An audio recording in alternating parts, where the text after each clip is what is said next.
O tema desse vídeo é otimalidade, relaxação e limites.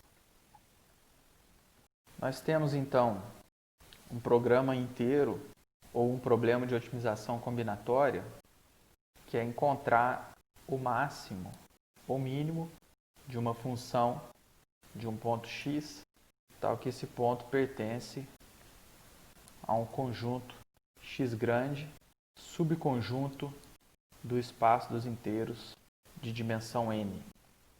Nós queremos então saber como provar que um determinado ponto é ótimo. Dois conceitos importantes para poder realizar essa prova são os conceitos de limite superior e limite inferior. Um limite superior é um valor que garantidamente está acima do valor ótimo, acima ou igual ao valor ótimo. Um limite inferior é um valor que garantidamente é igual ou está abaixo do valor ótimo. Portanto, se nós conhecemos um limite superior e um limite inferior para um problema, nós temos que o valor ótimo dele está sanduichado entre os limites inferior e superior. Muitos algoritmos, para encontrar a solução ou para encontrar uma solução ótima ou uma boa solução para um problema, eles vão gerar uma sequência de pontos. Eles vão gerar uma sequência de limites, na verdade, cada vez mais fortes. Então eu vou gerar uma sequência de limites superiores que vai cada vez mais aproximando o meu valor ótimo por cima e uma sequência de limites inferiores que vai cada vez mais aproximando o meu valor ótimo por baixo. Então, se eu tenho aqui o meu valor ótimo, eu vou gerar uma sequência de limites superiores cada vez mais próxima do meu valor ótimo e uma sequência de limites inferiores cada vez mais próxima do meu valor ótimo, e vou parar quando a distância entre o meu limite superior e o meu limite inferior for menor que uma dada tolerância, epsilon. Então, quando essa distância entre o meu limite superior e o meu limite inferior for menor ou igual a um dado valor epsilon, eu sei que eu capturei o valor ótimo do meu problema com uma determinada precisão, eu vou parar. Nós chamamos de limites primais, no caso de um problema de minimização, os limites superiores. E no caso de um problema de maximização, os limites inferiores. Toda solução viável para um problema me dá um limite primal. Então, se eu tenho um problema de minimização, por exemplo, quero achar o menor ponto x dentro desse meu conjunto x grande, qualquer solução viável que eu encontrar para esse problema, qualquer solução viável vai ter valor objetivo igual ou acima do valor ótimo. Portanto, se eu tenho um problema de minimização e conheço uma solução viável, eu conheço um limite superior para esse problema. Esses limites são chamados de limites primais. Eles estão do lado das soluções viáveis do problema. Então, os limites que eu consigo através das soluções viáveis são chamados de limites primais. Então, uma heurística gera limites primais. Então, uma possibilidade para encontrar limites primais para um problema é a utilização de heurísticas. Outro conceito muito importante é o conceito de limite dual. No caso de problema de minimização, um limite dual é o limite inferior. E no caso de um problema de maximização, o limite dual é um limite superior. Então, de forma genérica, nós podemos pensar que o limite dual é sempre um valor melhor, igual ou melhor que a minha função objetivo. Então, esse termo melhor, ele é genérico, porque no caso de minimização, ele equivale a algo abaixo da função objetivo. E no caso de maximização, a algo acima da função objetivo. Para encontrar limites duais, nós vamos usar a abordagem da relaxação. Se eu tenho um problema de minimização, uma relaxação é um problema mais fácil que o meu problema original e cujo valor ótimo seja menor ou igual ao do meu problema original. Então, a ideia é, a partir do meu problema original, construir um problema mais fácil que tenha ótimo menor ou igual e assim obter um limite dual. Se for um problema de maximização, nós vamos querer um problema mais fácil, cujo ótimo seja igual ou maior que o ótimo do problema original. Nós temos duas possibilidades para relaxar o problema original. Uma possibilidade é aumentar o conjunto de soluções viáveis. Se o meu problema é definido sobre um conjunto X e eu substituo o conjunto de soluções viáveis por um conjunto maior, garantidamente o meu problema em cima do conjunto maior vai ter um ótimo melhor do que o meu ótimo do problema original. E pode ser que seja mais fácil otimizar em cima desse conjunto maior do que otimizar sobre o conjunto original. Outra possibilidade é substituir a função objetivo do problema original por uma função objetivo que dê valor igual ou melhor em todo ponto. Então, se a função objetivo do meu problema original era uma coisa assim, e eu substituir ela por uma outra função, que em todo ponto esteja abaixo ou seja igual, eu obtenho uma relaxação. Porque garantidamente o ótimo do meu problema relaxado vai ser melhor que o ótimo do meu problema original. Então essa é a intuição de uma relaxação. A definição formal de uma relaxação é o seguinte: dado um problema, vou usar minimização aqui para facilitar, minimizar uma função sobre um conjunto X. O problema ZR de minimização sobre um conjunto T vai ser considerado uma relaxação do meu problema original se ele satisfizer as seguintes condições. O espaço de soluções do meu problema original tem que estar contido no espaço de soluções do meu problema relaxado. E a função do meu problema relaxado tem que ser melhor do que a função do meu problema original para todo ponto contido na região viável do meu problema original. Então eu tenho um conjunto X e uma função objetivo sobre esse conjunto.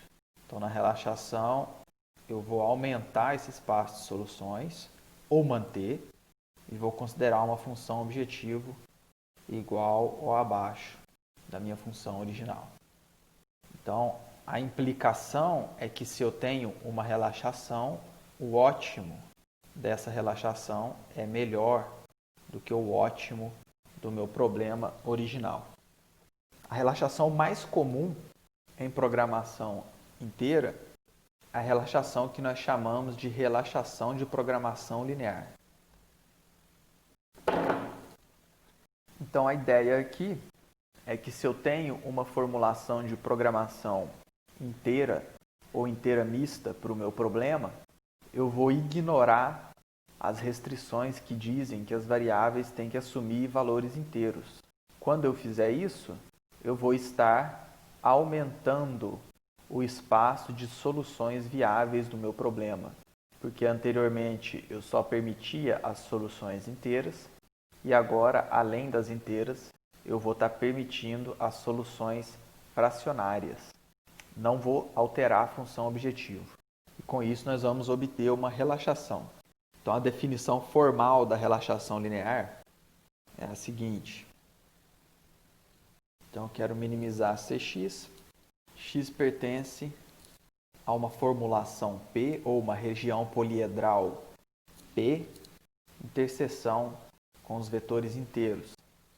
Sendo que esse meu poliedro P é o conjunto dos x reais não negativos que satisfazem um conjunto de restrições.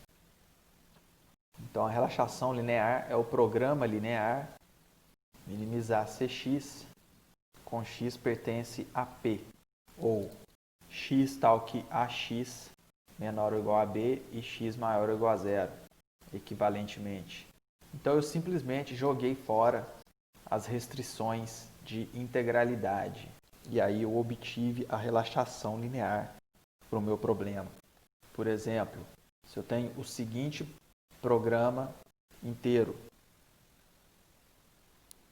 com duas variáveis, x1, x2, inteiras não negativas. Qualquer solução viável me dá um limite primal. Se nós tomarmos o ponto x1 igual a 2, x2 igual a 1, nós vamos verificar que esse ponto satisfaz todas as restrições do problema e tem objetivo 7. Como eu estou falando de um problema de maximização, então esse valor 7 é um limite primal. Eu sei que o meu ótimo é igual a 7 ou acima de 7. Para obter um limite dual, nós podemos resolver a relaxação linear desse problema, que é um programa linear que nós podemos resolver via método simplex. Isso daria o ponto 27 e 3, que vai dar um valor objetivo de 59 sétimos, que é 8, alguma coisa. Como nós sabemos que o valor ótimo vai ser inteiro, ele não pode ser maior do que 8. Então, nós acabamos de descobrir que o valor ótimo ele vai ser menor ou igual a 8, alguma coisa. Então, ele não pode ser 9, porque nós acabamos de descobrir um limite dual. Como ele tem que ser inteiro, ele tem que ser 8 ou menos. Então, com isso, nós conseguimos restringir a faixa de possíveis valores para a solução ótima. Suponhamos agora que nós temos duas formulações para o mesmo problema. E suponhamos que P1 é melhor. Nós vimos isso nas aulas anteriores. Quando é que uma formulação é considerada melhor do que outra? Nós vimos que isso acontece quando P1 está estritamente contido em P2. Então, se esse for o caso, garantidamente o limite de relaxação linear de P1 vai ser menor ou igual ao limite, garantidamente o limite de relaxação linear de P1 vai ser maior ou igual ao limite de relaxação linear de P2. Ou seja, formulações melhores dão limites melhores. Se está aqui o meu valor ótimo e eu tenho uma formulação P1 melhor que que uma formulação P2, ela vai aproximar o meu valor ótimo melhor do que P2 aproxima. Então, quanto melhor a formulação, melhor o limite de relaxação linear dessa formulação. Outros resultados importantes. Se uma relaxação for inviável, então o meu problema original também é inviável. Se a solução ótima do meu problema relaxado for viável para o problema original e o valor objetivo na relaxação for igual ao valor objetivo no problema original, então essa solução é ótima para o problema original. Então, se eu resolver a relaxação e a solução ótima obtida for viável no problema original e o valor objetivo for igual nos dois casos, então essa solução é ótima. Por exemplo, vamos supor que nós temos esse programa inteiro 0, 1. Então as 4 variáveis têm que assumir valores 0 ou 1. Se nós resolvermos a relaxação linear desse problema, nós vamos obter a solução 1, 1, 0, 0, que é viável no problema original e tem o mesmo valor objetivo, porque na relaxação linear nós não mudamos o valor objetivo. Portanto, essa solução é ótima no problema original. Existem outros tipos de relaxação, não só a relaxação linear. Nós temos também as relaxações combinatórias. Nós temos uma relaxação combinatória quando a relaxação é um problema de otimização combinatória. Por exemplo, o problema do caixeiro viajante. No problema do caixeiro viajante, nós temos um grafo direcionado com um conjunto de vértices V, um conjunto de arcos A e custos C e J associados aos arcos. Então, no problema do caixeiro viajante, nós queremos minimizar a soma das arestas que estão no nosso tour, nesse conjunto T, e esse conjunto T tem que formar um tour. Se na formulação do problema do caixeiro viajante nós ignorarmos as restrições de eliminação de subciclo, nós vamos então obter uma relaxação, porque nós vamos estar expandindo o conjunto de soluções viáveis do problema. Então, todas as soluções que eram viáveis continuam sendo, mas agora nós vamos estar aceitando soluções adicionais, que são aquelas que formam subciclo. Então, nós vamos estar obtendo uma relaxação. E nessa relaxação, a única restrição que nós temos é que tem que chegar um arco em todo vértice e tem que sair um arco de todo vértice. Ou seja, para todo vértice, a soma de tudo que chega tem que ser 1. E a soma de tudo que sai tem que ser 1. Isso é exatamente a formulação do problema de atribuição. Se nós imaginarmos que o conjunto de vértice está dividido em 2, que a gente tem que sair de todo vértice e chegar em todo vértice, isso aqui é um problema de atribuição. Então, nós obtemos a seguinte relaxação: minimizar o custo dos arcos em T, sendo que T é uma atribuição. Portanto, resolver o problema de atribuição me dá um limite inferior ou dual para o problema do caixeiro viajante. E resolver o problema de atribuição é polinomial. Outro exemplo, no caso do problema do caixeiro viajante simétrico, definido sobre um grafo não direcionado. Simétrico quer dizer que o custo de I para J é igual ao custo de I de J para I. Nós vamos definir então em um grafo não direcionado com um custo CE associado a toda aresta E. Então nós queremos encontrar o tour não direcionado de menor peso.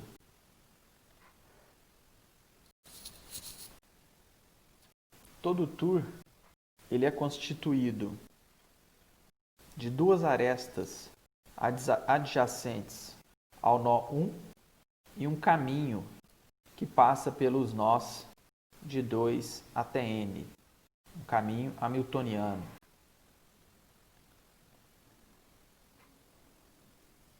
Se nós observarmos que o conjunto dos caminhos está contido no conjunto dos caminhos hamiltonianos está contido no conjunto das árvores geradoras.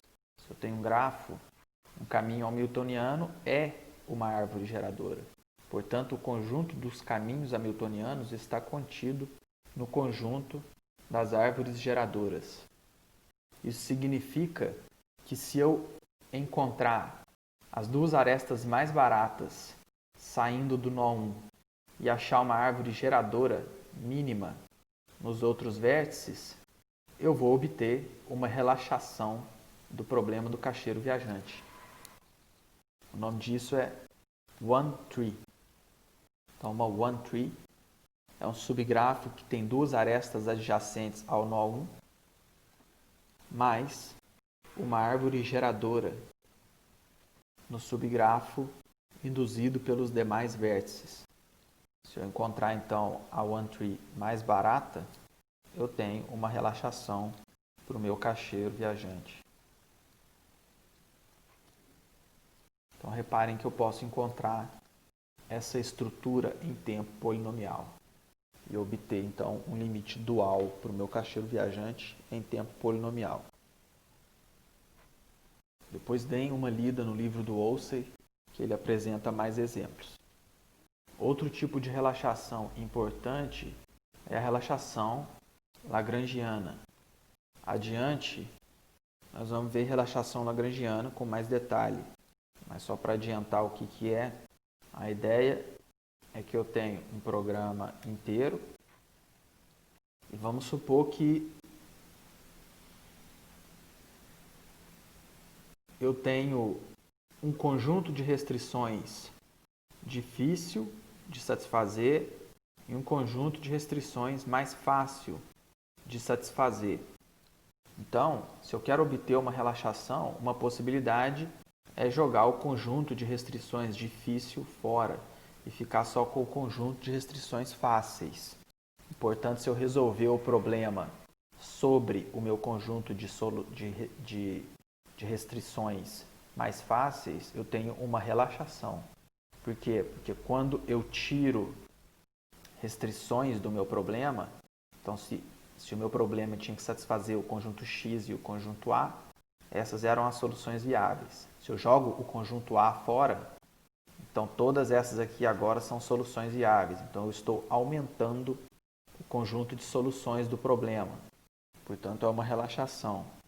Então, fazendo isso, eu obtenho aqui uma relaxação Z', maximizar ou minimizar. Deixa eu falar de minimização, porque fica mais fácil de introduzir o conceito. Mas a ideia para maximização é análoga. Então, se eu minimizar sobre um conjunto maior, conjunto com menos restrições, eu tenho uma relaxação.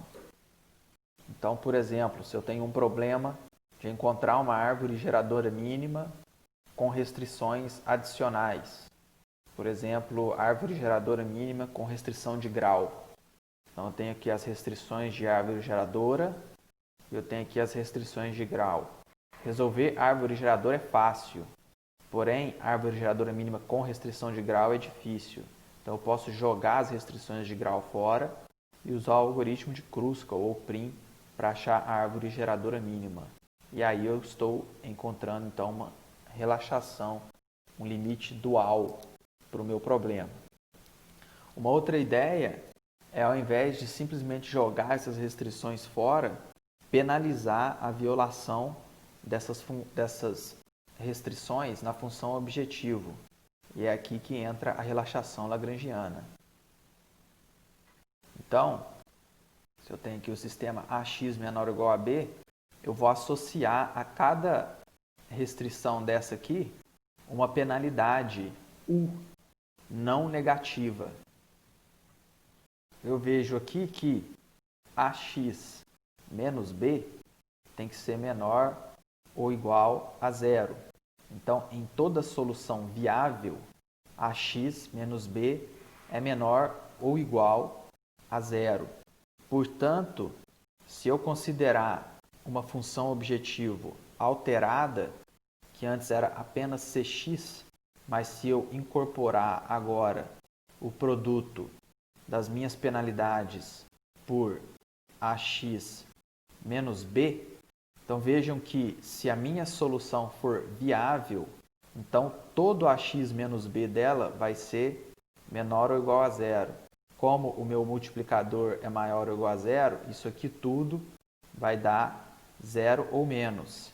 Então, para toda solução viável, eu estou mantendo ou diminuindo o custo dessas soluções.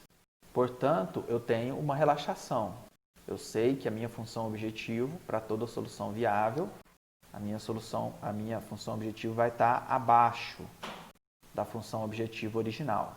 Então, eu tenho uma relaxação.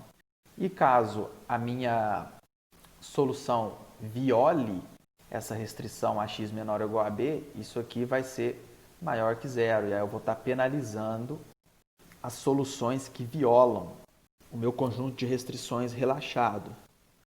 Então, se eu definir uma função alterada em termos das minhas penalidades u, que tem que ser não negativas, e resolver o meu problema com essa função objetivo penalizada, lembrando que eu assumi que resolver esse problema era mais fácil, então para qualquer conjunto de multiplicadores u não negativo, eu tenho que a minha função, o meu problema relaxado, vai ter objetivo menor ou igual ao objetivo do meu problema original. Uma questão aqui é como encontrar o melhor conjunto de penalidades, porque eu acabei de mostrar aqui que você tem aqui o ótimo, e para todo u você vai obter um limite inferior para esse valor ótimo. Mas qual o melhor conjunto de penalidades u? Aquele que vai me deixar mais perto possível do ótimo do problema. Tem algoritmos para encontrar esse conjunto de penalidades ideal, ou aproximar esse conjunto de penalidades ideal. Um outro conceito interessante é a extensão ou a tentativa de extensão do conceito de dualidade para problemas de programação inteira. Então, nós vamos dizer, dados dois problemas, um problema PI, de minimizar CX, em que X pertence a um conjunto X grande, e um outro problema de maximizar DU, em que U pertence a um conjunto U grande, se para todo ponto U viável para o meu problema D, e se para todo X viável para o meu problema PI, eu tiver que CX é maior ou igual a DU, então nós dizemos que esse par de problemas forma um par dual fraco. Então vejam que eu não estou impondo nenhum tipo de restrição com relação à estrutura desses problemas. Não existe um conceito de dualidade para programas inteiros como existe um conceito de dualidade para programas lineares. Aqui é um conceito mais relaxado, quase que uma forçação de barra. Então, se eu tenho dois problemas diferentes e eu sei que qualquer solução de um deles vai sempre ser melhor do que qualquer solução de outro, então nós dizemos que eles formam um par dual fraco. Vou dar um exemplo disso. E se por acaso houver uma garantia de que no ótimo eles são iguais, nós dizemos que ele forma um par dual forte. Então, por exemplo, se eu tenho um problema original Então, eu tenho aqui o ótimo desse problema original de minimização. Eu sei que eu posso relaxar esse problema e eu vou obter a relaxação linear. O ótimo da relaxação linear é igual ou melhor que o ótimo do problema original. No entanto, uma solução viável qualquer da relaxação linear, ela pode ter valor pior do que o meu Z. Se esses pontinhos verdes forem soluções da relaxação linear, eles podem estar acima do ótimo do problema original, não tem problema nenhum. Porém, nós sabemos que se eu pegar o dual desse problema de relaxação linear, todas as soluções dele estão abaixo do ótimo desse problema de programação linear. Então, com isso, eu sei que todas as soluções do dual, elas têm que estar abaixo de todas as soluções do meu problema de programação inteira original. Portanto, o problema original e o dual da relaxação linear formam um par dual fraco.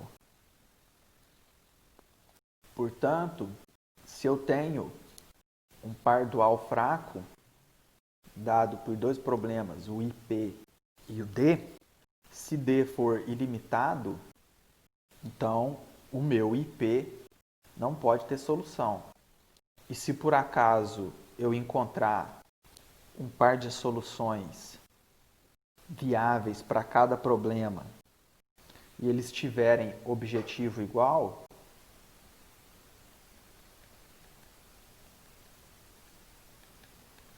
então esse par de soluções viáveis é ótimo. Um exemplo de problemas combinatórios que formam um par dual fraco é o problema de emparelhamento e o problema de cobertura por nós. No problema de emparelhamento, eu quero encontrar um conjunto de arestas disjuntas. Então, um conjunto de arestas que não tem interseção no meu grafo. Por exemplo, esse conjunto de arestas vermelhas é um conjunto, é um emparelhamento. No problema de cobertura por nós, eu quero encontrar um conjunto de vértices ou de nós, tal que toda aresta tenha um de seus vértices escolhido. Então, esse conjunto de pontos vermelhos forma uma cobertura por nós. Bom, então, o emparelhamento máximo vai ser sempre menor ou igual à cobertura mínima.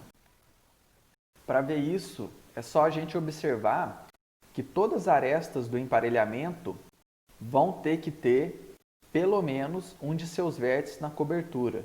Então, a cobertura vai ter que ter pelo menos o número de arestas do emparelhamento. E pode ser que ela tenha que ter mais. Então, o seguinte exemplo mostra que essa dualidade não é forte, porque a cobertura, o emparelhamento máximo nesse grafo aqui é uma aresta. Qualquer par de arestas que eu pegar vai ter interseção. Por outro lado, a cobertura mínima vai ter que ter pelo menos dois vértices. Então, nesse caso, o emparelhamento é 1 e a cobertura é 2.